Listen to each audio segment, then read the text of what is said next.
أعوذ بالله السميع العليم من الشيطان الرجيم بسم الله الرحمن الرحيم السلام عليكم ورحمة الله وبركاته. وعليكم السلام ورحمة الله.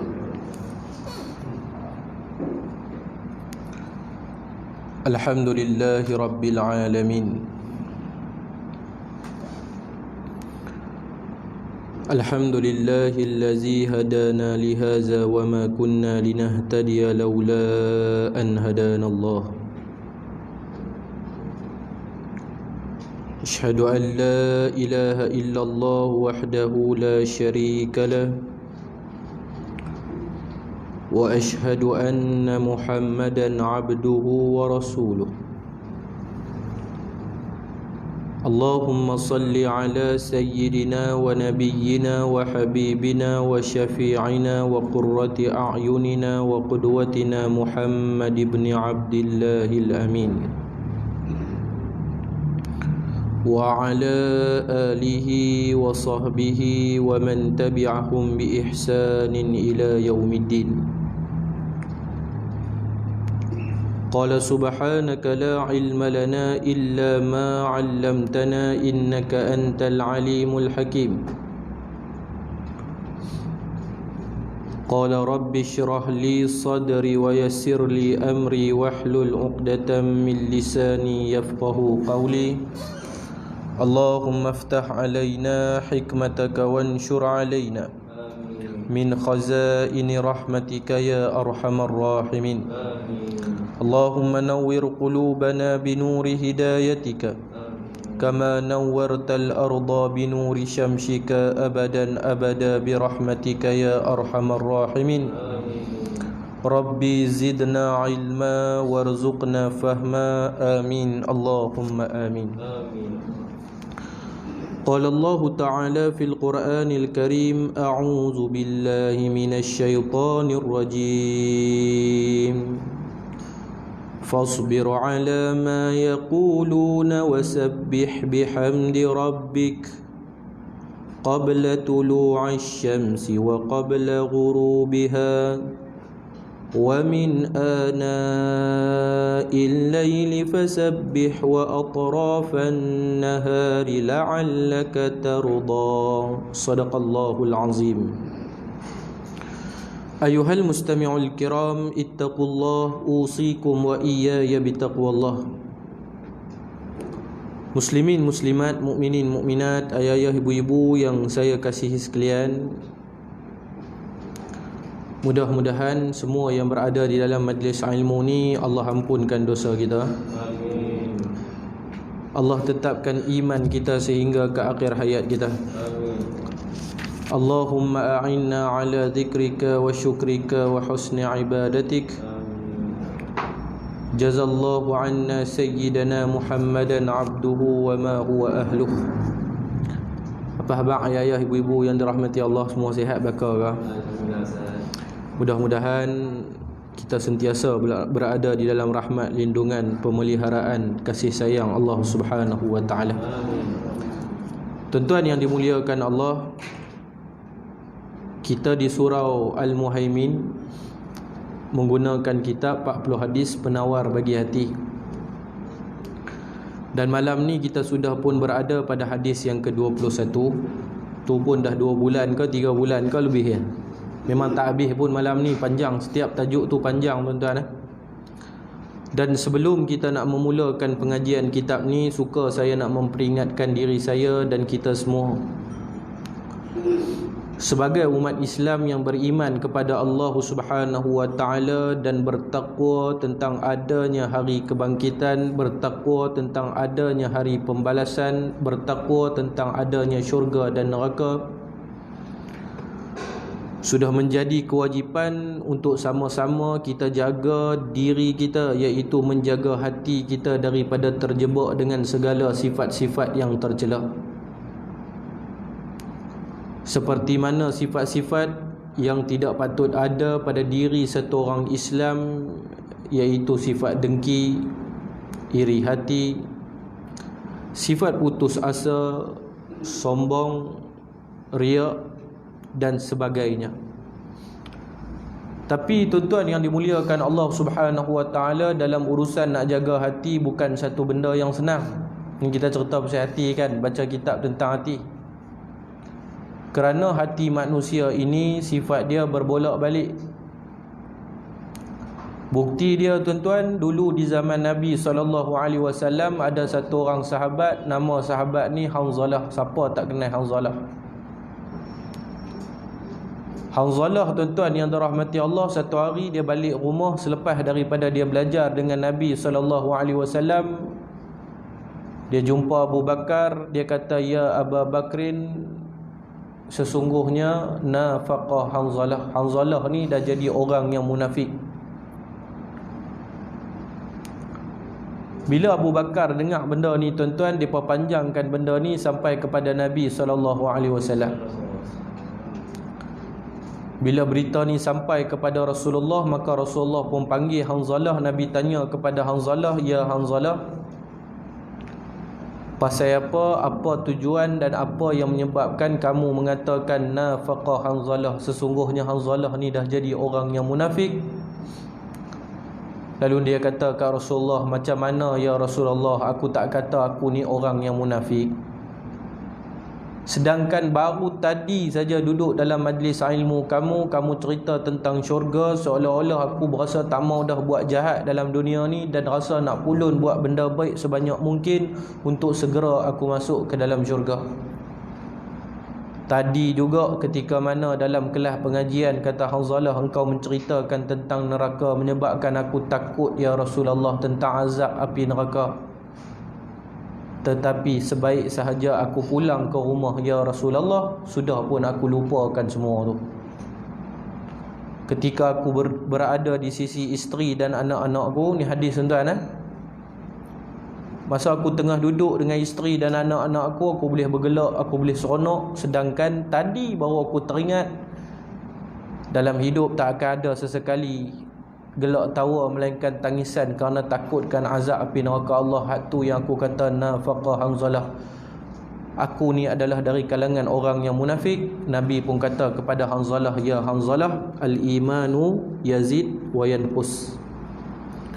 Kata Nabi SAW, "Wahai Hanzalah, sesungguhnya iman tu adalah satu perkara yang kadang-kadang dia bertambah menjadi-jadi, kadang-kadang wa yanqus, dia menurun lebih teruk daripada saham sehingga menjadikan kita susah untuk melakukan amal-amal soleh. Bahkan kadang-kadang yang wajib pun kita tinggal dengan sengaja."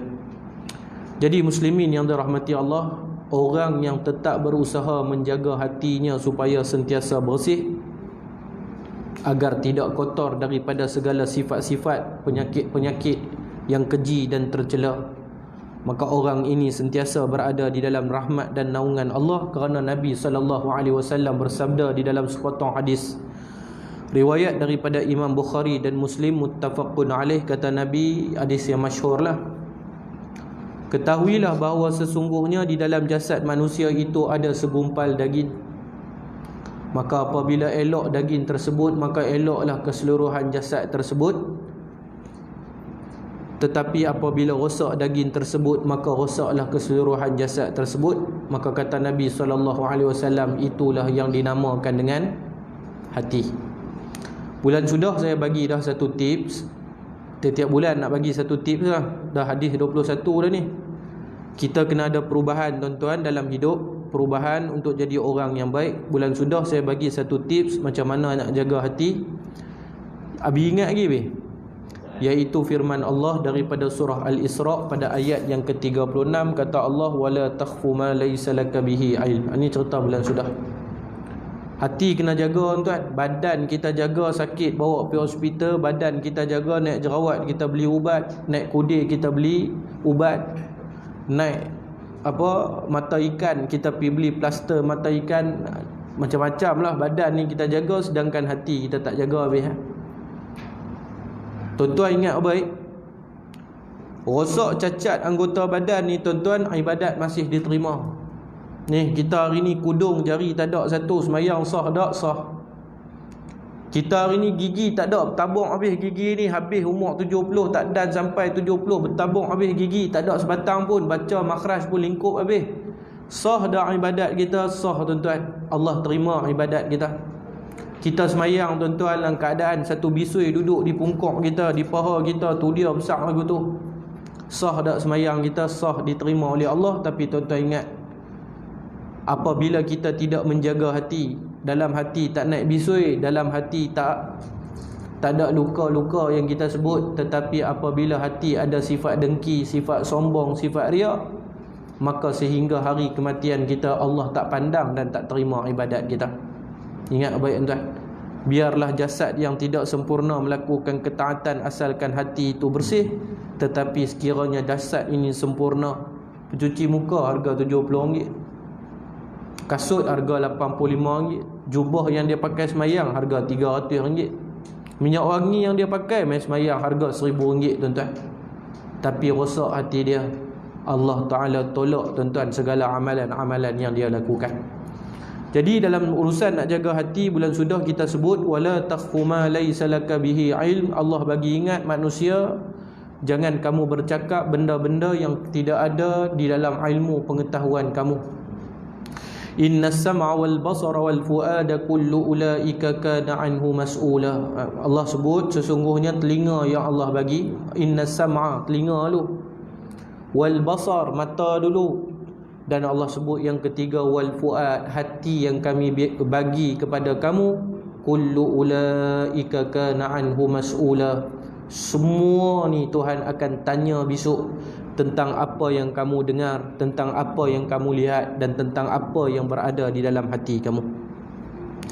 Malam ni satu lagi tips tuan-tuan, cara nak jaga hati. Bagaimana cara nak jaga hati? Banyak tuan, beribu-ribu hadis maupun ayat Quran, beratus-ratus, berpuluh-puluh yang menceritakan bagaimana cara nak jaga hati agar tidak rosak. Sempena kita baca kitab 40 hadis penawar bagi hati.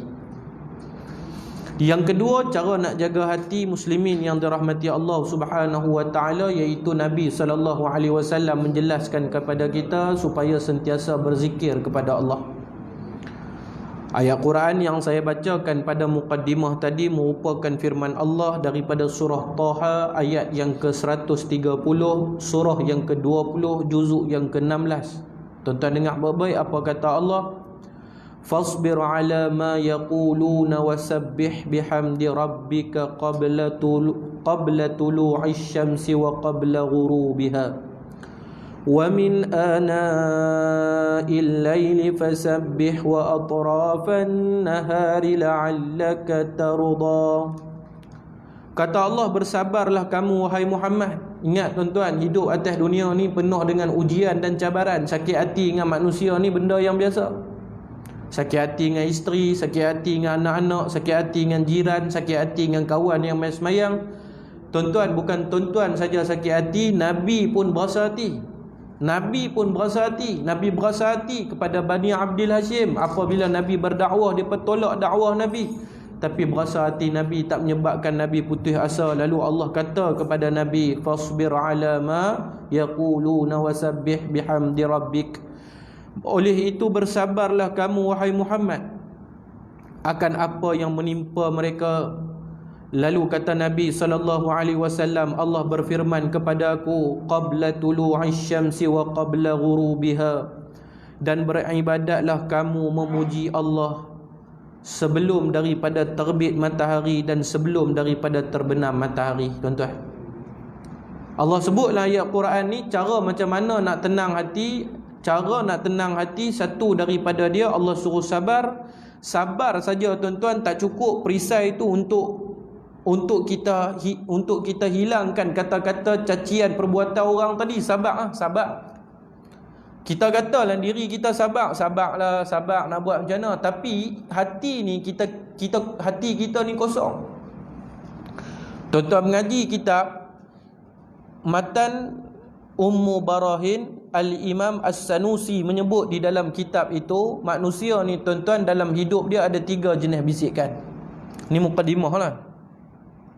Yang pertama bisikan daripada syaitan. Tadi bini buat satu benda kita tak boleh terima, tadi suami buat satu benda kita tak boleh terima, tapi tuan-tuan, perisai dalaman kita tak kuat, hanya sekadar kita kata sabar. Tapi sabar tadi tidak diisi dengan zikir kepada Allah. Dalam masa yang sama, setan pun dia kata, takkan hang ketua keluarga, bini kata ke hang macam tu, hang tak jawab. Yang bini pula, takkan hang duk pergi kerja pada pagi sampai petang, laki duk di rumah sebab sakit tak boleh kerja, kerana benda sikit tu dia kata hang tak boleh. Setan dia tiup tuan-tuan. Tetapi kata Al-Imam As-Sanusi, bisikan syaitan itu tidak sekuat mana bisikan hawa nafsu. Nafsu lah masa yang sama tu yang bebal baling barang, nak jawab nak kata juga tu tuan-tuan. Tetapi tuan-tuan, bisikan yang paling besar di dalam hati manusia itu adalah bisikan daripada Allah. Bagaimana bisikan daripada Allah ni iaitu bisikan daripada Allah apabila kamu sentiasa ingat kepada Allah, iaitu kamu memuja dan memuji Allah, kamu bertakbir, kamu bertasbih, kamu berzikir kepada Allah. Bila pada waktu yang terbaik tuan-tuan, antara waktu-waktu terbaik untuk isi hati yang kosong ni. Sebab itulah sabar, kita kata sabar. Tapi dalam pada sabar tu nak kena buat apa? Zikir, istighfar banyak-banyak, supaya setan tak main bisik, supaya nafsu tak main bisik, mengalahkan bisikan yang paling agung, iaitu bisikan daripada Allah. Faham ni tuan-tuan? Tapi bukan kata sabar kata sabar tak boleh. Dalam kata sabar tadi Allah Ta'ala kata apa? Allah Ta'ala kata dalam ayat ni tuan-tuan, qabla tulu'i syamsi wa qabla ghurubiha, iaitu yang pertama kamu sentiasa bertasbih kepada Allah sebelum daripada terbit matahari dan sebelum daripada terbenam matahari. Wa qabla ghurubiha, sebelum jatuh matahari tadi. Kemudian kata Allah, wa min ana'il laili fasabbih wa atrafan nahari la'allaka tarda. Dan beribadahlah pada saat-saat di waktu malam hari dan pada saat sebelah siang, supaya engkau redha dengan mendapat sebaik-baik balasan daripada Allah. Ini 3 waktu Allah suruh manusia bertasbih mengingati Allah Subhanahu wa taala. Allah suruh tuan-tuan. Allah suruh manusia bertasbih ingat kepada Allah. Satu-satu benda tuan-tuan yang hari ni kita tengok orang Islam dah tinggal sejauh-jauhnya daripada kehidupan mereka, iaitu satu sunnah.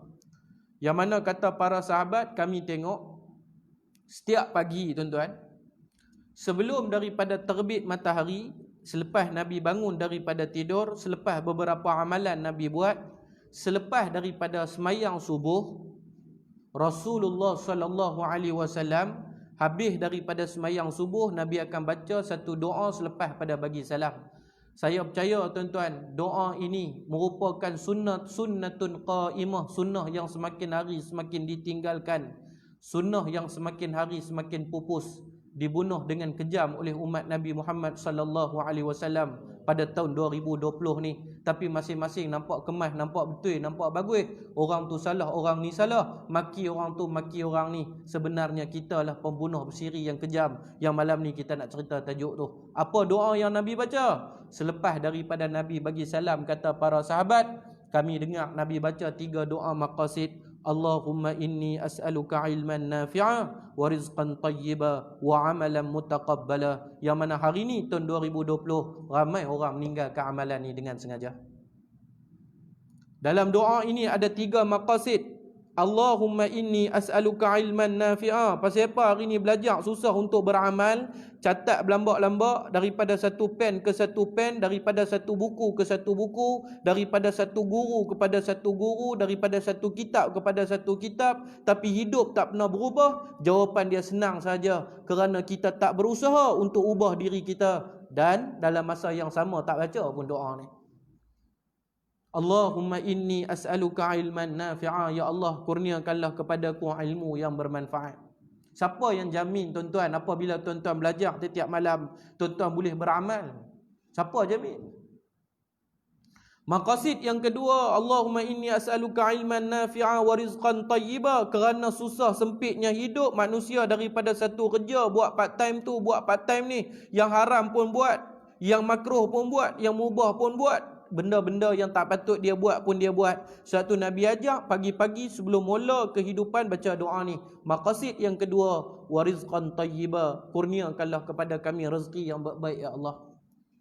Dan yang paling penting, yang kunci dalam kehidupan, wa amalan mutaqabbala. Dan ya Allah, bantulah kami, terimalah amalan kami yang tidak seberapa, tuan. Kata para sahabat, selepas daripada Nabi semayang subuh, satu sunnah satu, tuan-tuan, tak tulis gini, ugi doa tadi ni. Dan yang kedua, kata Abdullah ibnu Abbas, selepas Nabi semayang subuh, Nabi tidak akan berganjak daripada tempat duduk dia sehingga masuk waktu syuruk. Yang kita duduk semayang solat sunat isyraq 2 rakaat. Kita tak ada apa pun nak buat Sabtu Ahad, bahkan tak pernah pun duduk i'tikaf di masjid surau. Inna lillahi wa inna ilaihi raji'un. Malangnya hidup kita ni. Tuan-tuan, ni bukan saya abang ni ayat Quran saya abang macam mana cara nak jaga hati, iaitu berzikir. Berzikir ni Allah sebut pula waktu bila qabla tulu'i syams wa qabla ghurubiha. Allah sebut pada waktu dia. Kaedah dia macam mana? Duduk di rumah kau berzikir dak? Kita abang dah. Saya bawa mai pula hadis lain daripada kitab Sunnatun Qaimah, sunnah yang ditinggalkan dengan kejam dibunuh oleh umat Nabi SAW pada tahun 2020, yang mana masing-masing nampak kemas. Tengok orang tu maki, ulama maki, pemimpin maki, tok guru maki, apa nak jadi dengan hidup orang hari ni tak tahu. Tiba-tiba nampak kemas, rupa-rupanya bodoh, bangang sarang, sekok-sekok, tak erti apa. Apa yang Nabi buat? Nabi tidak akan berganjak daripada tempat duduk dia selepas pada semayang subuh sampai masuk waktu isyraq. Apa yang Nabi buat, tuan-tuan? Nabi berzikir kepada Allah. Dan dalam berzikir tu abang, apakah sebaik-baik zikir yang Nabi ajak kita baca? Iaitu subhanallahi wa bihamdih. Dalam sepotong hadis, tuan-tuan, Nabi SAW bersabda, ni soal nak jaga hati. Barang siapa yang berzikir subhanallahi wa bihamdih. Hadis ni hadis sahih, riwayat Tirmizi, riwayat Muslim dan riwayat Tirmizi. Ingat baik. Barang siapa yang bertasbih subhanallahi wa bihamdih satu hari 100 kali, Allah ampun dosa dia sebanyak mana pun dia bawa, walaupun dosa itu sebanyak buih di lautan. Tuan-tuan, ini umur 60 tahun dah, tiap-tiap hari bawa motor, tiap-tiap hari kita daya'atal sa'ah, daya'atal fursah, kita sia-siakan peluang yang Allah bagi. Masa yang ada mi himpun, pas nak tidur mi himpun, buka biji mata mi himpun, sembang, lalai hidup kita ni, lalai. Lalai, tuan. Subhanallah fatabarakallah. Tak tahu kita nak abang apa, tuan-tuan. Nabi SAW kata apa? Barang siapa yang berzikir subhanallahi wa bihamdih. Saya buat saya boleh abang kat tuan-tuan. Tuan-tuan kalau buat sungguh-sungguh 10 minit benda ni, tuan-tuan. Tapi kenapa setiap tahun, setiap hari, setiap masa kita tak pernah dapat rahmat dan kasih sayang Allah? Malam ni dah 8-2 minit dah, tapi tak dan lagi subhanallah bihamdih. Subhanallah, subhanallahi wa bihamdih. Inna lillahi wa inna ilaihi raji'un. Tuan-tuan, rugi kita rugi yang teramat-amat rugi. Satu lagi kita tengok, tuan, firman Allah di dalam surah Al-Isra, sama juga tadi. Surah Al-Isra pada ayat yang ke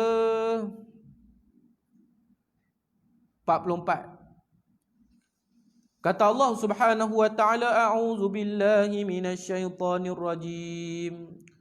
Tusabbihu lahu as-samawati as-sab'u wal ardu wa man fihinna wa in min syai'in illa yusabbihu bihamdihi walakin la tafqahuna tasbihahum innahu kana haliman ghafura. Langit yang 7 dan bumi serta sekalian makhluk yang ada padanya sentiasa mengucapkan tasbih kepada Allah. Akan tetapi tidak ada seorang pun melainkan, dan tidak sesuatu pun melainkan tasbih dengan memujinya. Akan tetapi kebanyakan manusia tidak faham tentang apa yang mereka tasbihkan. Sesungguhnya ia adalah Maha Penyabar lagi Maha Pengampun. Faham tak, tuan-tuan? Hari ni bukti kita semakin hampir dengan akhir zaman. Ada bukit, manusia potong bukit. Ada pokok, manusia tebang pokok. Ada tanah, manusia tarah bubuh simen. Semua dia ganti dengan ciptaan manusia. Asalnya ciptaan Allah, yang Allah Ta'ala kata tusabbihu lahus samawati wal ard. Apa yang ada di langit, apa yang ada di bumi, angin, udara, awan, pasir, pokok, hujan, kita sebut apa lagi, air, segala-gala tumbuhan, segala-gala makhluk yang hidup, batu, ulat, lipas, cicak maupun semut, daripada binatang yang melata sampai kepada makhluk yang tidak bergerak, Allah kata tusabbihu lahus samawati wal ard, semuanya bertasbih kepada Allah, semuanya bertasbih mengingati Allah Subhanahu wa taala. Wa in min syai'in illa yusabbihu bihamdih, tidak ada sesuatu pun melainkan mereka bertasbih dengan memuji Allah, tetapi kata Allah walakin la tafqahuna tasbihahum, tapi tak ramai orang yang mengetahui benda ni, tuan. Faham apa saya bang? Satu hari, satu hadis lah sah. Bang jaga hati, kena buat apa bang? Kunci dia tasbih, zikir lah.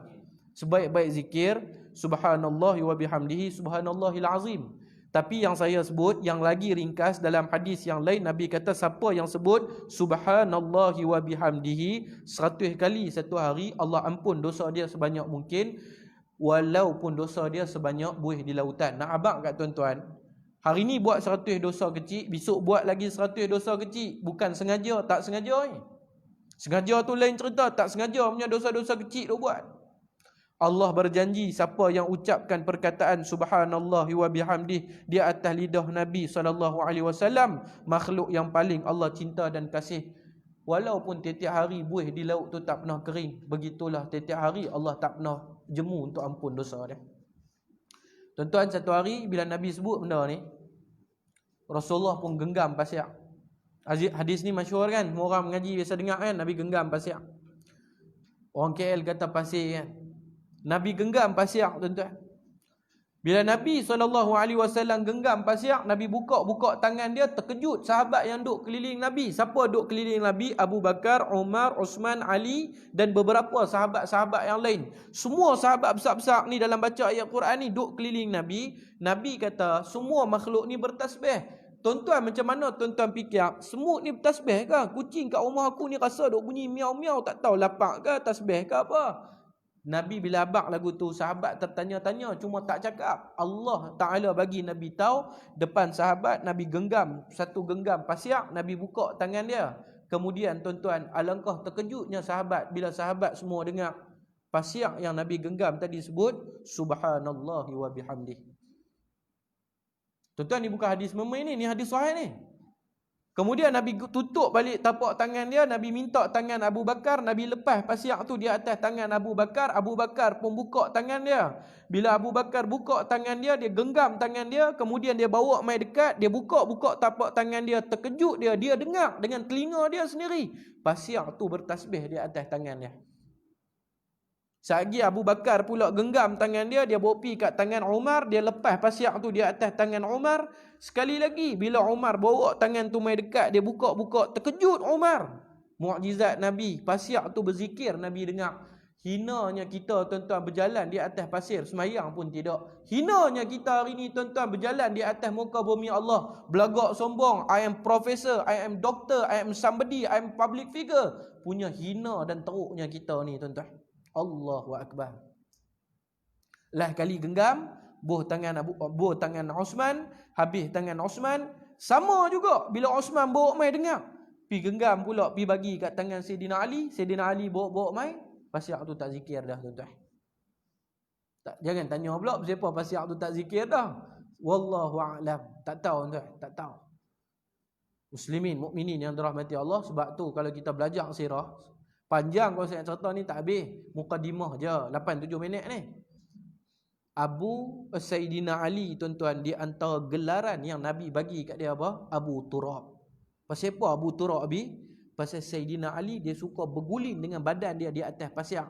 Dia rasa badan dia hina, tak pernah zikir kepada Allah, sedangkan pasir itu berzikir kepada Allah. Tuan-tuan bacalah Sirah Alam An-Nubala, tuan bacalah Hayatus Sahabah dan kitab-kitab mu'tabar yang lain. Di antara gelaran Sayyidina Ali selain daripada karamallahu wajhah, orang yang tak pernah, orang yang Allah muliakan wajah dia. Satu lagi, Sayyidina Ali ada banyak gelaran, lebih daripada 7 gelaran. Salah satu gelaran Sayyidina Ali iaitu Abu Turab, bapak tanah. Sebab apa? Dia suka berguling-guling dengan badan dia di atas tanah, tuan-tuan.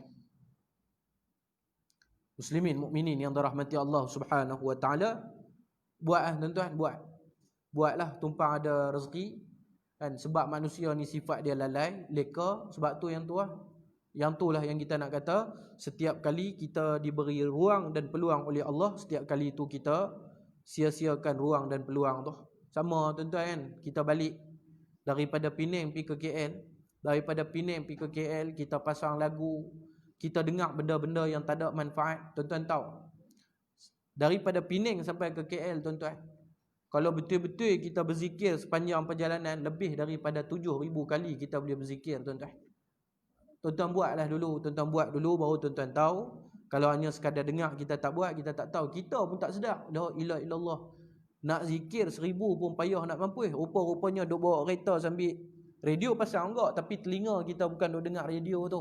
Telinga kita menghayati kata-kata ataupun zikir yang kita lantunkan, kerana Allah dialah yang memperjalankan kita dengan selamat, dan dialah yang menimpakan sesuatu musibah dan malapetaka kepada kita.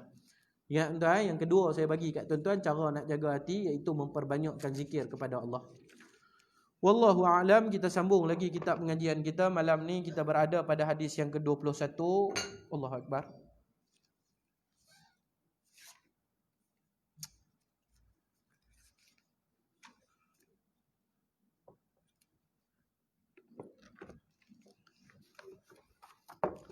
Rimah bagi binatang ni. Terima kasih Habib.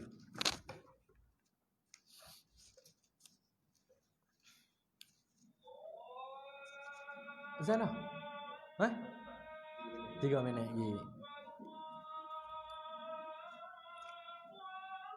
Bismillahirrahmanirrahim. Terima kasih dik, moga jadi anak soleh, amin ya Rabb. Baik muslimin yang dirahmati Allah Subhanahu wa taala, qala al-musannif rahimahullahu taala, wa nafa'ana bi 'ulumihi wa 'ulumikum fid darain amin Allahumma amin. An Abi Hurairah radhiyallahu anhu 'anil Nabiy sallallahu alaihi wasallam qala, ijtanibus sab'al mawbiqat. Qalu ya Rasulullah wa ma hunna?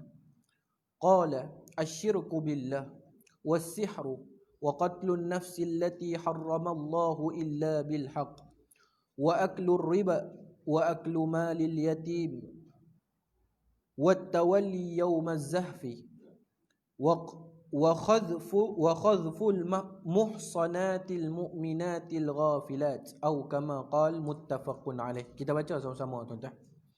An Abi Hurairah radhiyallahu anhu anin Nabiy sallallahu alaihi wasallam qala ijtanibu as-sab'a الموبقات. قالوا يا رسول الله وما هن؟ قال الشرك بالله والسحر وقتل النفس التي حرم الله إلا بالحق وأكل الربا وأكل مال اليتيم والتولي يوم الزحف وقذف المحصنات المؤمنات الغافلات. Terima kasih ayah-ayah, ibu-ibu yang dirahmati Allah Subhanahu wa taala. Mudah-mudahan, tuan-tuan, mudah-mudahan baru-baru ni tuan, SOP ni mana pun, cuma kita ada dibenarkan lebih 10 minit sikit kan. Di Penang ni baru kuliah ketiga di KL, ada satu orang tua habis kuliah, dia main kat saya, dia kata, ustaz, ni kita duk baca sama-sama ni buang masa ustaz. Dia abang saya, Saya pun dengar benda tu terkejut tuan-tuan kan. Saya kata hati apa ni ID dengan orang tua ni. Saya tak ada pakcik. Pakcik tahu tak pakcik duk baca ni kalam siapa? Siapa yang tak mau baca ni? Tuan-tuan yang tak mau baca. Tuan-tuan tahu tak siapa punya kalam yang tuan-tuan duk baca ni? 1400 tahun yang lebih tuan-tuan, tanpa ada catatan ni Nabi cakap benda ni daripada ilham yang Allah bagi kat dia. Perkataan yang tuan-tuan cakap ini merupakan perkataan yang pernah keluar daripada mulut manusia yang paling agung. Habis mulut pakcik nak bercakap apa yang Mega Maharaja Lawak cakap ke, ataupun mulut pakcik nak bercakap apa yang orang yang paling Allah cinta dan kasih dalam dunia ni. Pakcik tu dengan ayat tu balik tuan-tuan. Tak faham kita, kadang kita tak faham pasal apa.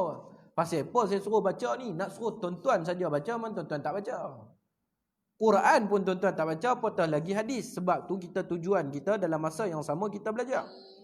Dalam masa yang sama kita belajar, kita baca kalam yang pernah keluar daripada mulut manusia yang agung. Mudah-mudahan mulut kita juga diredai dan dirahmati oleh Allah. Tuan-tuan yang dimuliakan Allah, daripada Abu Hurairah radhiyallahu anhu, Rasulullah sallallahu alaihi wasallam bersabda, kata Nabi, jauhilah kamu 7 perkara yang boleh membinasakan kamu. Lalu sahabat bertanya, ya Rasulullah, apakah 7 perkara tersebut? Lalu kata Nabi sallallahu alaihi wasallam, yang pertama asyirku billah, syirik kepada Allah. Ni kita sebut dah tuan-tuan.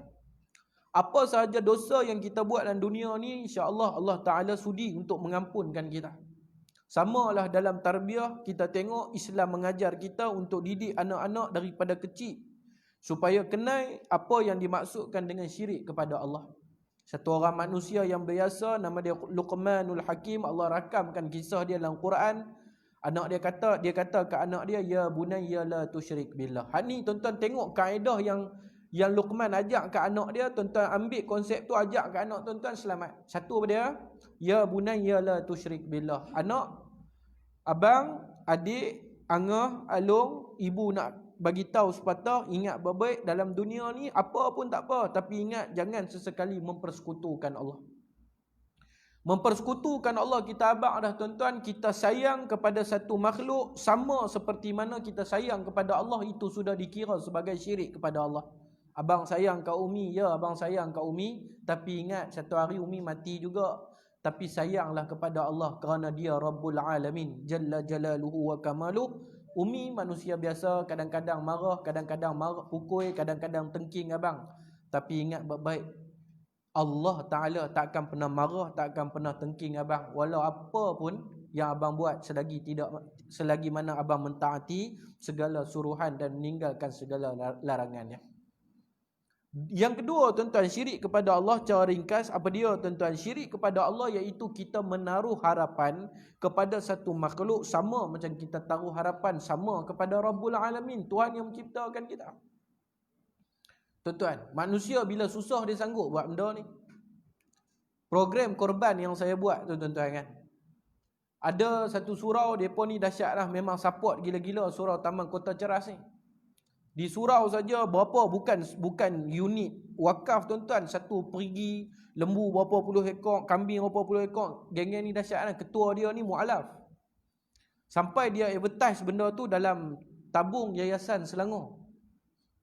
Tiba-tiba satu hari saya duduk di rumah lepas raya korban 2 hari, ada satu orang hamba Allah, dia telefon, dia kata, saya ustaz, saya nak minta bantuan boleh tak? Saya ada tengok program ustaz, saya abang ada, saya ni bukan pemberi bantuan. Dan kita bagi bantuan ni pun, kita bagi bantuan nu kat orang luar negara, bukan orang di dalam negara kita. Jadi saya pun tengok orang negara kita, apa yang boleh tolong, kita tolong. Dia pun tunjuklah masalah dia yang tu, yang ni dan sebagainya. Saya tolong tuan-tuan. Tolong. Baru ni saya balik Penang, tiba-tiba dia telefon mai lagi, dia kata, ustaz, saya sakit teruk, tunggu bantuan daripada zakat, lembaga zakat Selangor. Dia kata hari Isnin baru nak dapat, saya nak pinjam dulu kat ustaz 500. Tuan-tuan tahu raya korban hari tu dalam raya korban sampai bulan ni dah 2 kali saya tolong dah. Tak tahulah betul ke tak. Hamba Allah ni kita pun tak tahu betul ke tak. Tolong mula-mula, tolong pakai duit sendirilah tuan-tuan kan. Tolong, lepas tu mai pula yang kedua, mai pula baru ni nak pinjam 500. Saya pun abang kat dia kata, terang saya pun tak ada duit abang nanti saya ikhtiar tengok.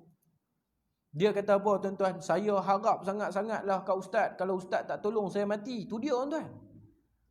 Sampai macam tu punya manusia susah ataupun buat-buat susah kita tak tahu, tapi tuan-tuan tahu perkataan tu boleh menjatuhkan kita syirik kepada Allah. Saya pun abang kat dia, pakcik tak boleh abang macam ni pakcik weh. Kata-kata macam ni boleh jatuh syirik. Mana kita boleh taruh harapan kat manusia sampai kita letak nyawa kita kat manusia tadi. Ustaz kau tak tolong saya mati. Siapa dia hang ni nak tolong orang tuan-tuan?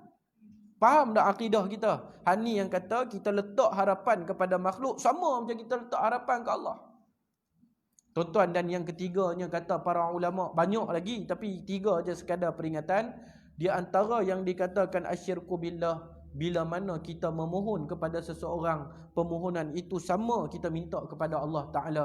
Maksud dia tuan-tuan, kita minta kepada satu orang, sungguh-sungguh kita minta kat dia, walaupun kita tahu belum tentu dia bagi. Dalam masa yang sama kita tahu, kita minta ke Allah sungguh-sungguh, sudah pasti dan mesti Allah bagi kepada kita. Itu merupakan satu benda yang salah. Muslimin yang dirahmati Allah, yang kedua kata Nabi SAW, benda yang akan membinasakan kamu iaitu sihir. Ni kita cerita dengan panjang lebar pada bulan yang lalu. Dan yang ketiga pada malam ni kita nak tengok pun cara ringkas tuan-tuan. Pasal setiap satu ni kalau saya nak cerita hukum hakam dia tak habis tuan-tuan, tak habis. Terlalu banyak dan terlalu panjang perbahasan dia. Baik muslimin mukminin yang dirahmati Allah Subhanahu wa taala. Bila sebut kata membunuh jiwa, yang ketiga kata Nabi SAW, wa qatlun nafsi allati harramallahu illa bil haqq, iaitu kita bunuh satu jiwa yang mana jiwa tersebut dibenarkan bunuh di dalam syarak, melainkan pada beberapa keadaan. Ada dalam Islam ni golongan yang kita dibenarkan bunuh tuan-tuan. Orang Islam yang kita dibenarkan bunuh. Siapa dia orang Islam yang kita dibenarkan bunuh? Tuan-tuan cuba senaraikan kat saya.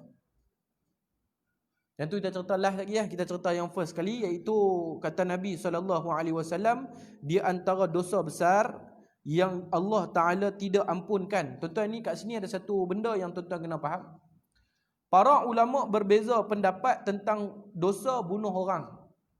Dosa bunuh orang di sini terbahagi kepada dua. Satu orang itu Islam, satu orang itu kafir.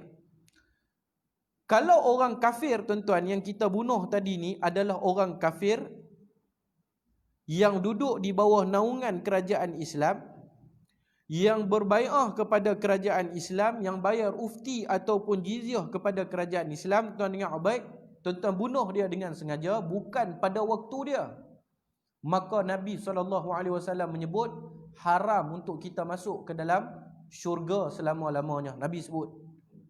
Tuan-tuan jangan memain. Kalau bunuh orang kafir yang duduk dalam negara Islam, dia bayar cukai, ufti, jizyah tu, dia bayar had yang ditetapkan oleh kerajaan Islam. Hang duduk dalam kerajaan Islam, hang kena bayar setahun RM300. Contohlah, kita bayar RM300. Tiba-tiba tuan-tuan, dalam masa yang sama, selama dia duduk dalam negara kita, dia ikut undang-undang yang kita buat. Jadi satu benda kecil ya, dia curi, kita pukul dia sampai mati. Syarak kata kat kita apa dia? Selama-lamanya daripada lidah Nabi SAW tidak akan menghidu bau syurga. Apatah lagi kalau kita bunuh orang Islam yang tidak bersalah. Ada juga orang Islam yang dibenarkan kita bunuh. Sagi kita tengok. Tetapi nak sebut di sini, kalau bunuh satu orang kafir, satu orang kafir yang dilaknat oleh Allah Subhanahu wa taala, yang berjanji berbai'ah setia, duduk dalam sebuah kerajaan Islam, bayar ufti, jizyah dan sebagainya, pun tak dibenarkan. Apatah lagi membunuh orang Islam sama orang Islam, orang saudara seagama kita tuan-tuan. Baik. Kita tengok firman Allah Subhanahu wa taala. Allah Subhanahu wa taala berfirman di dalam surah An-Nisa pada ayat yang ke-93. Kata Allah Subhanahu wa taala, a'udzu billahi minasyaitonir rajim. Wa man yaqtul mu'minan muta'ammidan fajazaohu jahannamu khalidan fiha wa ghadiballahu 'alaihi wa la'anahu wa a'adda lahu 'adzaban 'azima. Dan barang siapa yang membunuh seorang yang beriman dengan sengaja, maka balasannya ialah neraka Jahannam. Tu dia tuan, membunuh satu orang Islam dengan sengaja, maka balasannya adalah neraka Jahannam. Dia kekal di dalamnya. Bukan sahaja Allah Ta'ala nak bagi kat dia duduk dalam neraka Jahannam, bahkan dia kekal di dalamnya. Bahkan kata Allah Subhanahu wa Ta'ala, wa ghadiballahu alaihi, Allah murka kepadanya. wa la'anahu wa a'adda lahu 'adzaban 'azima. Allahu akbar. Dan kata Allah Subhanahu wa taala, dia kekal duduk di dalam neraka baginya selama-lamanya, serta Allah melaknat dia dan Allah menyediakan bagi dia azab yang sangat besar. Tuan-tuan, daripada ayat ini para ulama berbeza pendapat. Ada sebahagian ulama kata, tuan-tuan, dengar baik apa saya nak abang. Bunuh manusia dengan sengaja ini kita bersangkut dengan 3 dosa. Bunuh manusia dengan sengaja ni, kita bersangkut dengan 3 kesalahan. Yang pertama, kesalahan kita dengan Allah Subhanahu wa taala.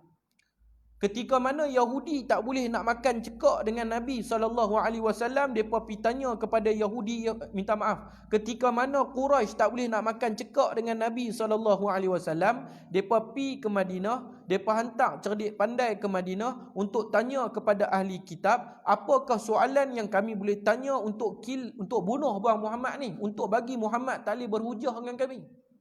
Lalu bila pergi jumpa pemuka-pemuka Yahudi ni pun kata, tanya soalan ni. Kalau dia boleh jawab, betul dia ni Nabi. Kalau dia tak boleh jawab, makna dia ni temberang punya kaki. Salah satu soalan yang mereka suruh tanya kat Nabi pada dia, wa yas'alunaka 'anir ruh. Allah cerita dalam Quran, bertanyalah kamu kepada Muhammad tentang masalah roh. Tuan-tuan, roh ni Allah Ta'ala bagi dalam diri manusia. Tujuan dia untuk apa? Tanpa roh, macam mana manusia nak sembahyang? Tanpa roh, macam mana manusia nak makan? Tanpa roh, macam mana manusia nak mengecapi nikmat dunia? Macam mana manusia nak rasakan halawah, kemanisan hidup di atas dunia? Tanpa roh, macam mana manusia nak erti terima kasih kepada Allah? Tiba-tiba manusia yang zalim, yang kejam. Sebab satu orang pergi curi satu motor, tuan-tuan, kita jijak, kita pukul kawan tu, bahkan kita rakam lagi ke atas sampai mati. Sebab tu, tuan-tuan, dosa yang pertama kita dengan Allah Ta'ala, macam mana nak minta maaf sedangkan Allah bagi tanpa ada sebarang bayaran? Kerana sikit punya nilai, pecah rumah, curi motor, bangla mengendak bini kita, bukan dia buat benda apa-apa pun. Contoh, kita pukul dia seolah-olah tidak ada iman dan Islam dalam hati kita. Maka di saat itu Allah perlakukan kepada kita, ayat Quran ni, perlakuan yang lebih dahsyat daripada Allah nak buat kepada orang kafir. Kita tengok tuan. Faham tak apa saya abang? Kita bunuh satu orang, yang pertama sekali nak kena pergi cari siapa minta maaf? Allah Ta'ala nak kena pergi minta maaf. Yang kedua, tuan-tuan, bunuh satu orang Islam, kita bersangkut dengan tuan punya badan, dah mati. Macam mana nak minta maaf abang? Boleh nak minta maaf kat abang? Mati lah. Mati dah, tuan-tuan. Sebab tu ulama kata, bunuh orang Allah tak ampun. Sama macam syirik kepada Allah. Walaupun ada juga sebahagian ulama kecil lah, dia kata bunuh orang Allah ampun dosa dia. Tetapi tuan-tuan, Imam Az-Zahabi dan sebagainya dalam pendapat masing-masing, pendapat-pendapat qadim mengatakan dosa bunuh orang tidak diampunkan oleh Allah Subhanahu wa taala. Jangan bermain. Sama tuan-tuan, sihir orang sampai mati. Tuan-tuan, sama tuan-tuan buat naya pergi kerat motor orang punya brek sampai mati. Sama tuan-tuan buat fitnah. Hari ni kita tengok dia nak pelepah diri dia di mahkamah pasal apa? Pasal dia bawa dadah. Tapi kebetulan sebelah dia tu di Malaysia ni, hakikat dia, fakta dia tuan-tuan, kebenaran dia benda tu jadi. Ada duit punya pasal, kita pusing balik fakta, lah kali orang yang betul-betul bersalah tak bersalah. Orang yang tak bersalah tolong teman, dijatuhkan mandatori sampai mati. Tuan-tuan yang dirahmati Allah, ingat baik-baik. Semayanglah sampai hancur kepala otak di atas kapet ni pun, hakikat dia tuan-tuan, dosa yang pertama dengan Allah Ta'ala. Mungkin kita taubat dengan taubat nasuha, taubat betul-betul ni. Cuba tuan-tuan fikir kisah yang masyhur, satu orang lelaki bunuh 99 orang tu. Bunuh 99 orang tuan-tuan. 99 orang, kita nak pukul orang pun tak habis fikir, ni bunuh 99 orang. Apa yang ada dalam hati dia tuan-tuan, sampai Allah nak bagi dia bertaubat. Hak ni yang kata bisikan daripada Allah Subhanahu wa taala ni. Bila datang bisikan daripada Allah, dia mengalahkan bisikan nafsu, dia mengalahkan bisikan setan. Hak tu yang kita pun heran. Laki aku tak pernah semayang kat surau subuh, tak tahu pagi ni dia pergi semayang. Bukan dia nak buat bagus, tapi dia terkena bisikan daripada Allah. Ni kata Imam As-Sanusi di dalam Ummu Barahin, matan Ummu Barahin tuan-tuan. Muslimin, mukminin yang dirahmati Allah Subhanahu wa taala. Faham ke ni tuan-tuan? Jadi yang ketiganya tuan-tuan, dosa orang yang bunuh orang, dia bersangkutan dengan keluarga si mati. Ini yang ada qisas di dalam Islam. Ini yang ada qisas, tapi ni pun cerita panjang. Kalau bunuh tadi tak sengaja, dia nak kena puasa 2 bulan betul-betul. Ni cerita panjang, hukum saya tahu masuk tuan. Kalau masuk hukum 829 dah tak berhenti. Muslimin yang dirahmati Allah, cerita dia sekarang ni dosa orang yang bunuh orang Islam dengan sengaja, dia bersangkut dengan 3 benda ni. Yang pertama, Allah bagi nyawa ke orang tu, dia pandai-pandai nak pergi ambil pula nyawa. Saya tengok tuan-tuan statistik di Malaysia ni, subhanallah fatabarakallah.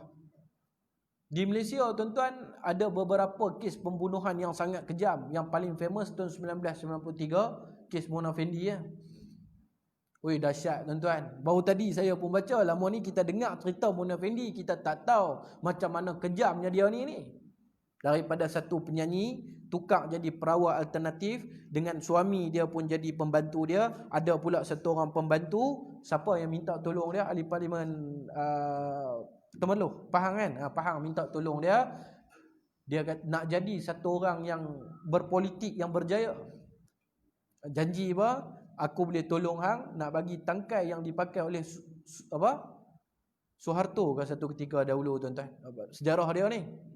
Tapi kena bayang harga dia 2.5 juta ringgit Malaysia.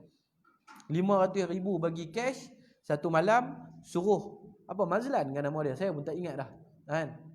Pi di rumah kawan ni, Mona Fendi ni, bagi tidur, kononnya nak bagi mandi bunga. Kemudian tuan-tuan yang dirahmati Allah, pembantu dia tetak kepala kawan tu sampai putus. Putus tuan-tuan.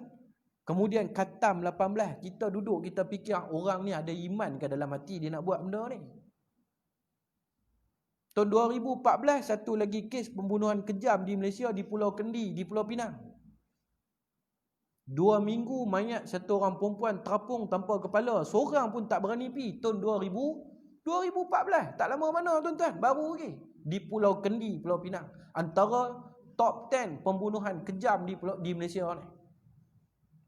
Selang 3-4 hari, mereka jumpa dekat darat, satu beg. Dalam beg tu ada satu badan, satu kaki, satu kepala. Mereka katam berapa tak tahu, dia tak cerita tadi.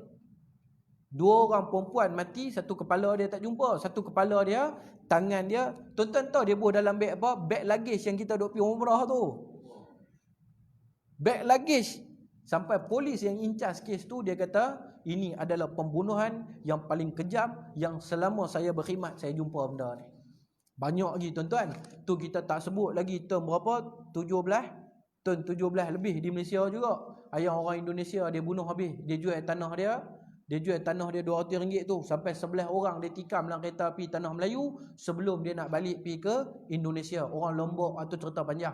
Nak cerita tuan-tuan, itu orang yang dibunuh. Tahukah tuan-tuan, fakta ni saya baca tadi, di Malaysia sekurang-kurangnya daripada tahun 2000 sampai 2016, statistik terbaru ni tak ada, orang Islam, manusia lah, orang kebanyakan dia orang Islam Melayu kita ni lah, yang bunuh diri dengan sengaja akibat tekanan perasaan, hutang, masalah penceraian, masalah kekasih lari.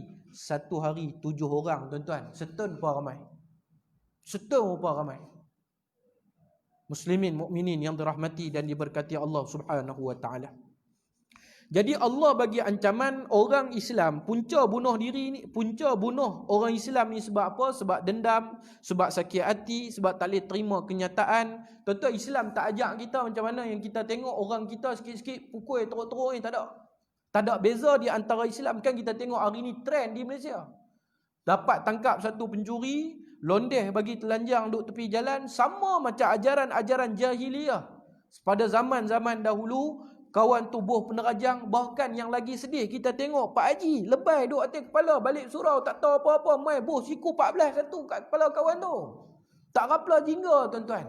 Sedangkan orang yang ada iman, tuan-tuan tengok, orang yang ada ihsan dalam hati dia, takkan dia nak buat ke orang Islam macam tu. Bahayanya manusia pada zaman hari ni. Tuan-tuan yang dirahmati Allah, tuan-tuan dengar baik-baik apa Allah Ta'ala nak bagi ke orang yang had.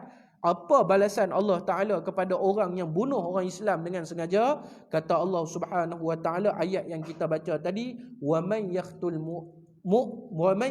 مُؤْمِنًا مُتَعَمِّدًا, Barang siapa yang bunuh satu orang Islam yang beriman kepada Allah dengan sengaja, yang pertama kata Allah, fajazauhu jahannam, sesungguhnya dia akan diseksa di dalam api neraka Jahannam. Dia ni akan diseksa di dalam api neraka Jahannam. Satu, tuan-tuan tengok, kemudian kata Allah, khalidan fiha, dia akan duduk di dalam neraka, khalidan fiha, kekal selama-lamanya di dalam neraka. Jangan bermain. Dia duduk dalam neraka bukan sahaja kena jijak, kena renyak, kena pijak, kena tabuh 3 suku maut dengan malaikat tadi, bahkan khalidan fiha wa ghadiballahu alaihi. Kemudian kata Allah, Allah murka kepada dia. Tuan-tuan boleh bayang tak kalau Allah, Tuhan pencipta alam ni murka kepada dia? Dalam satu hadis yang lain, Nabi SAW bersabda, orang Islam yang bunuh orang Islam yang lain, ada dua kita sebut apa, kaedah Nabi ajak. Dalam satu hadis Nabi sebut, kasiyatun ariyatun mumilatun mailatun ru'usuhunna, perempuan akhir zaman pakai tudung. Tuan-tuan tengok kan, perempuan akhir zaman pakai tudung, baju melekat, nak tunjuk kata kap dia berapa tak tahulah, minta ampun, minta maaf banyak-banyak, pakai baju trend yang terbaru sekali, seluar singkat, dok nampak buku lali. Lebih baik telanjang terus tunjuk ke orang. Ni hadis ni Nabi sebut kasiyatun, pakai tudung, tapi belakang ni dok ada satu bonggoi. Kita duk ingatkan bonggoi jalan raya tu. Rupa-rupanya bukan bonggoi jalan raya. Nabi kata bonggoi dia ni seperti guh unta tu. Dia nak tunjuk apa? Rambut dia panjang ke?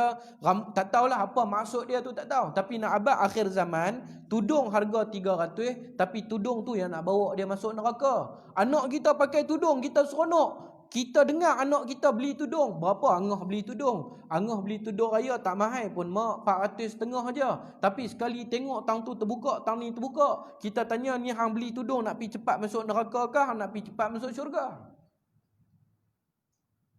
Tuan-tuan beringat baik-baiklah. Nabi kata orang-orang perempuan yang pakai tudung tapi telanjang, melekat tang tu, melekat tang ni, sana terselak, sini terselak, sana terbelah, sini terbelah, tudung pendek tang tu, pendek tang ni, nipis. Jarang, kadang pakai tudung, pakai baju tuan-tuan, tapi dalam tak ada singlet pun, pakai baju dalam ya. Dia dok bawa motor, laki dia bawa motor, tudung dok terbang, orang dok tengok, oh baju dalam tali kecil ni kalau tarik ni melekat sakit ni. Dia boleh abang pula tuan-tuan. Nabi kata apa? Sesungguhnya syurga tu bangkit daripada kubur, kita duk berjalan 500 tahun. Wa inna rihaha, sudah pun tercium oleh orang-orang yang bakal masuk dalam syurga. Dia pakai tudung dulu duduk atas dunia tuan-tuan. Tudung dia harga 50,000. Tudung dia harga 10,000. Tapi kerana dia tak tutup aurat, Nabi kata Allah haramkan hidung dia daripada bau wangian syurga. Sedangkan 500 tahun dah tercium. Satu lagi hadis Nabi sebut, orang yang bangun daripada kubur besok, tiba-tiba saat orang lain duk bersembang, weh, ni bau syurga ni bau syurga, dekat dah. Tiba-tiba dia tak dapat hidu bau wangian syurga.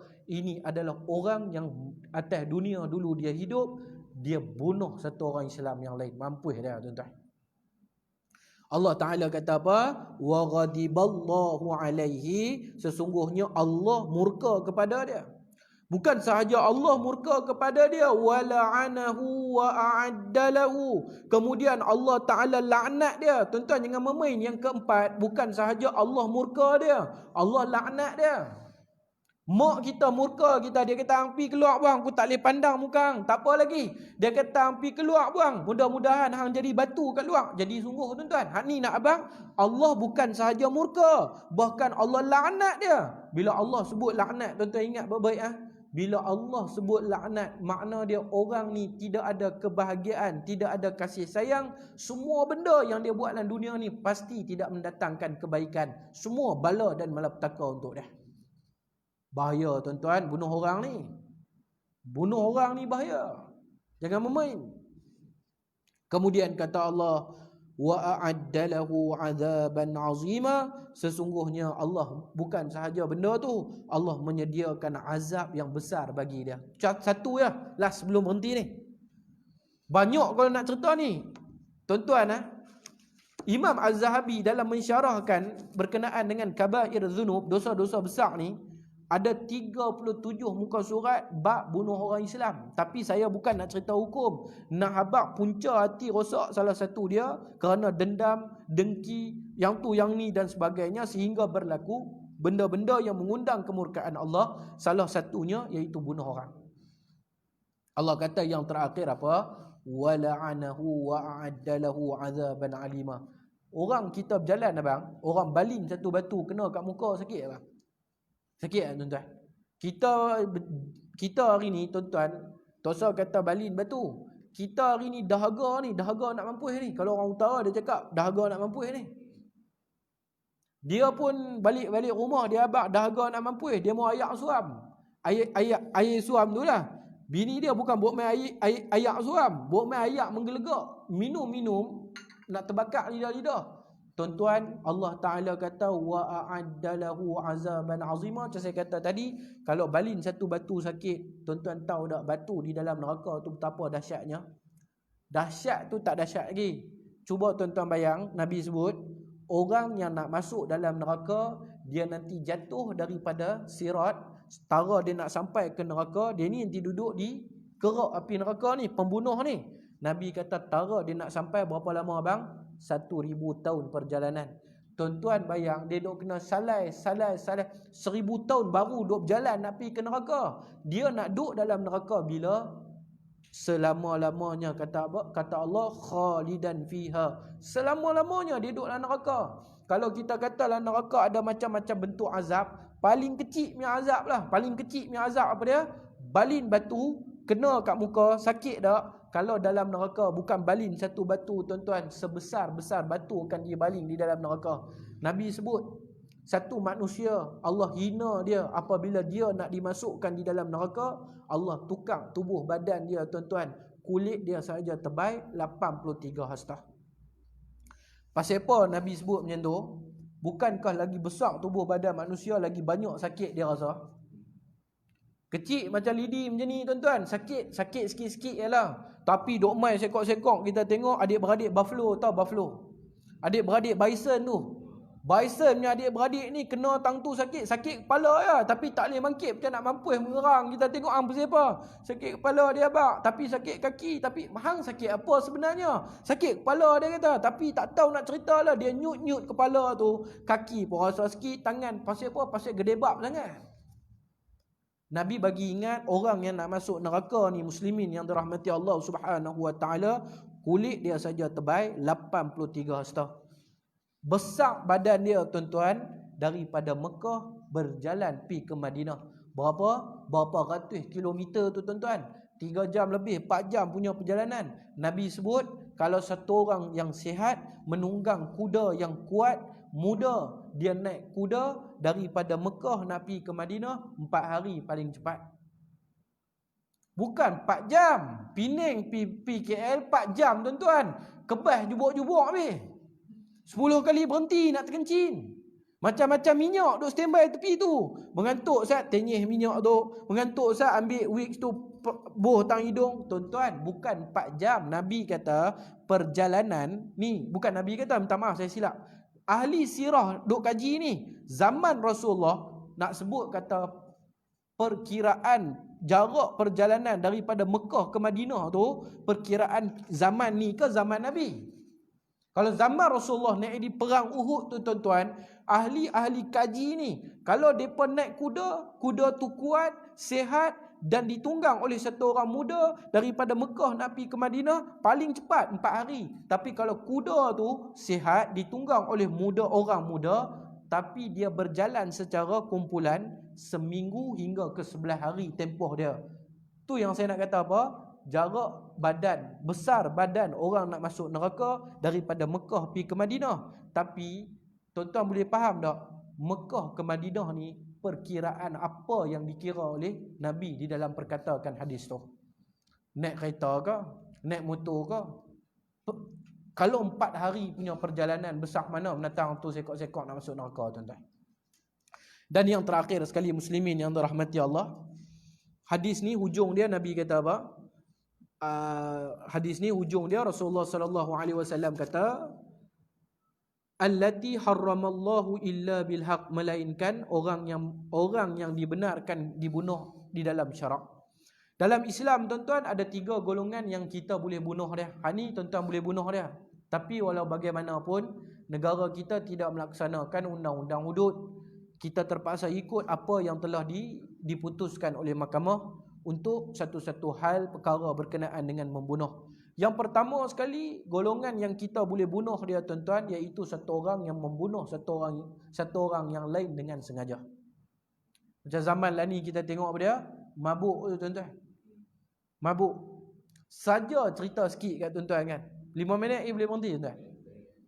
Saya ni tuan-tuan besar di mana? Besar betul-betul di town area. Kalau hari ni Kuala Lumpur satu ketika dahulu tahun 85 pusat bandar dia tahu mana? Cokit kah? Cokit. Di Cokit tu ada kelab malam semua. Saya nak cerita kat tuan-tuan, saya ni duduk betul-betul tengah-tengah Georgetown, di mana? Di Macleese Tarut. Macleese Tarut dengan pusat bandar, Komta pada masa, bukan pada masa tu, sampai sekarang ni lah, tak sampai 250 meter pun tuan-tuan. Di situ ada satu masjid, Komta dengan masjid tu dalam 90 meter. Bapak saya imam masjid tu, Masjid Simpang 6. Rumah saya belakang tu. Saya nak cerita kat tuan-tuan, depan rumah saya ada satu kelab malam. Saya ingat lagi, kelab malam tu nama Sunrise. Ada satu bar tempat orang minum arak, khas tempat orang minum arak. Ada satu lagi disco sebelah dia. Sebelah dia ada hotel Sunrise. Semua ni satu owner. Cina tu pun saya kenal pada kecil. Bahkan saya nak cerita kat tuan-tuan, zaman umur 5-6 tahun ni, saya biasa naik pergi sampai ke atas tangga disco tu. Duk ingatkan menatang apa lampu, duk dengar bising-bising. Naik pergi sampai tengah atas. Naik pergi atas sampai atas tangga tu. Saya nak cerita apa lagi kat tuan-tuan. Tuan-tuan tahu tak, tengok orang mabuk ni sudah menjadi mangli dalam hidup saya sampai umur 17 tahun. Sampai sebelum saya pergi lanjutkan pengajian di Institut Pengajian Tinggi Islam Perlis, itulah hari terakhir saya tak tengok dah orang setiap hari mabuk jatuh dalam longkang, orang setiap hari mabuk telanjang bulat, orang usung masuk dalam kereta, orang mabuk naik dalam kereta bawa masuk dalam parit, benda mangli yang saya duk tengok daripada kecil sampai besar. Tapi tuan-tuan, zaman saya kecil sampai umur 17 tahun, saya tak bisa dengar pun satu Melayu kena gelek sebab mabuk. Tapi pada tahun 2019-2020 kita tengok Cina mabuk, Melayu kena langgar. Pasal apa tuan-tuan?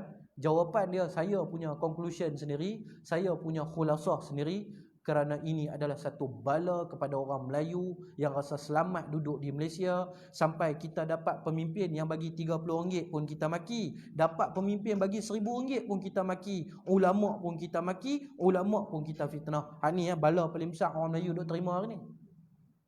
Saya tak teragak-ragak nak kata benda ni. Padahal sama je yang mabuk Cina, yang mabuk Hindu. Tak ada lagi Melayu mabuk langgar Melayu, tak ada. Tak ada lagi Melayu mabuk heret budak yang duk hantar makan 2-3 pagi, tak ada.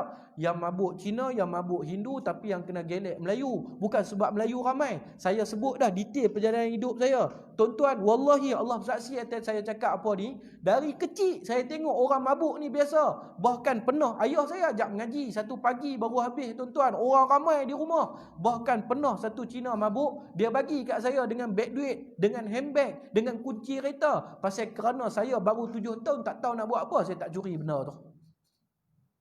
Macam-macam tengok. Macam ni tuan-tuan. Ni rumah saya, tok saya. Yang dekat Tabung Surau tu disco. Disco Sunrise, bar Sunrise, kelab malam Sunrise tu. Tiap-tiap malam tengok. Tambah kalau malam Ladies Night ni lagi gila-gila. Keliling kelalang rumah saya semua Cina tuan-tuan. Mana ada orang Melayu. Saya besar persekitaran 100% orang Cina. Dan saya pun tak teragak-agak nak kata Cina dulu tuan-tuan, Allah 1000 kali baik daripada Cina zaman sekarang.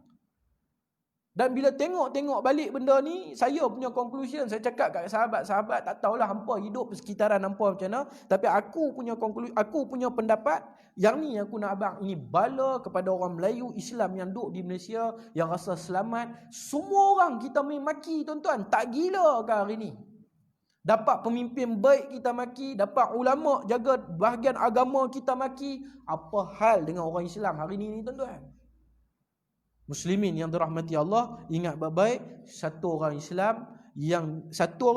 yang dia bunuh satu jiwa yang lain dengan sengaja, maka boleh dikenakan qisas, boleh bunuh balik ke dia. Ada juga keadaan-keadaan yang hukum kata kalau keluarga tadi setuju dengan sekian-sekian bayaran dan sebagainya, itu cerita lain. Yang kedua, tuan-tuan, jiwa yang allati harramallahu biha, Islam bagi kita bunuh siapa dia, tuan-tuan? Iaitu satu orang Islam yang dah berkahwin tiba-tiba dia pergi berzina. Hak ni mana ada, tuan-tuan? Bahkan di negara kita berlambak-lambak lagi pusat pelacuran buka, laki orang pergi berzina. Laki orang pergi berzina ni, hadis Nabi kata apa? Hadis sahih riwayat Bukhari dan Muslim, di dalam Sahih Al-Jami' hadis yang ke-6484, mana-mana orang Islam kata Nabi SAW yang mengucapkan la ilaha illallah Muhammadur Rasulullah, tiba-tiba dia berzina sedangkan dia ada bini di rumah, maka halal untuk kita bunuh dia. Ani tak bunuh pula. Ani kita tak bunuh pula. Ini kita kena tengok balik lah, tuan-tuan. Undang-undang di negara kita bawa dadah hukum bunuh. Tapi terkena tangkap khaluat dengan bini orang, 5,000 denda. Kena tengok balik. Sedangkan hukum di dalam syarak meletakkan orang laki-laki yang sudah berkahwin tiba-tiba berzina, boleh dibunuh, direjam dengan batu sampai mati, tuan. Kemudian yang terakhir sekali, iaitu orang Islam yang keluar daripada agama Islam, yang keluar daripada jamaah, iaitu murtad. Orang Islam yang murtad, dia keluar daripada Islam dengan sengaja, maka Islam membenarkan kita untuk bunuh dia. Ada juga beberapa hal dan keadaan kita kena tengok sebelum kita nak bunuh dia. Tetapi walau bagaimanapun, sekali lagi saya nak abang kepada tuan-tuan yang dirahmati Allah, hari ini kita tak ikut pakai undang-undang yang telah ditetapkan di dalam Islam. Jadi apa pun kita kena balik kepada hukum syarak. Yang terakhir sekali, insya-Allah bulan depan makan riba. Kita tengok riba lagi panjang pada bunuh orang, tuan-tuan. Yang terakhir sekali apa yang saya nak abang, alamat semakin banyaknya pembunuhan di atas dunia ini, semakin hampirnya kita dengan kiamat. Semakin hampirnya kita dengan kiamat, kerana Nabi SAW kata apa? Tidak akan berlakunya kiamat, al-qatlu, al-qatlu, al-qatlu. Nabi ulang 3 kali. Pembunuhan, pembunuhan, pembunuhan. Ataupun hadis yang lain Nabi kata al-harju, al-harju, al-harju. Sahabat tanya, wa mal harju ya Rasulullah? Nabi kata peperangan demi peperangan demi peperangan. Para ulama dalam mengisbatkan hadis tu, para ulama kata peperangan apa yang akan berlaku selepas daripada peperangan? Penindasan dan kepada pembunuhan. Muslimin yang dirahmati Allah, mudah-mudahan perkongsian ni kita jadikan iktibar dan tauladan. Beringat, tuan-tuan, beringat baik-baik, jangan sampai kita terjebak tengah jalan, budak-budak duk bergaduh, kalau boleh usaha pergi perlahan. Bukan kita tolong pergi ambil video, mati budak tu esok dengan kita sekali esok Allah nak tanya. Hang tengok. Apatah lagi jangan di saat kita tengok satu orang duk pukul orang, kita turut serta pergi tumpang balin. Tak balin helmet pun, kita bagi kat member sebelah tu, hampir sidai dia dengan helmet ni, baru dia tiada akal. Esok tuan-tuan pun tiada panggu sekali kat depan Allah Subhanahu Wa Taala. Beringat baik-baik, tuan-tuan. Apa yang baik itu daripada Allah, yang lemah, yang silap, yang salah dari kesilapan dan kelalaian diri saya sendiri. Saya susun 10 jari, minta ampun, minta maaf banyak-banyak, kurang terkasak. Dia tutup majlis dengan tasbih kafarah dan suratul Asr. Subhanakallahumma bihamdika, asyhadu an la ilaha illa anta, astaghfiruka wa atubu ilaih. Wal 'asr, innal insana lafi khusr, illa alladhina amanu wa 'amilus salihat wa tawassaw bil haqqi wa tawassaw bis sabr. A'udzu billahi samil 'alim من الشيطان الرجيم. رضينا بالله ربا وبالإسلام دينا وبمحمد نبيا ورسولا. اللهم اجعل جمعنا هذا جمعا مرحوما وتفرقنا من بعده تفرقا معصوما. اللهم اجعل خير عمري آخره وخير عملي خواتمه وخير أيامي يوم لقائك. ربنا آتنا في الدنيا حسنة في الآخرة حسنة وقنا عذاب النار. والحمد لله رب العالمين. السلام عليكم ورحمة الله وبركاته.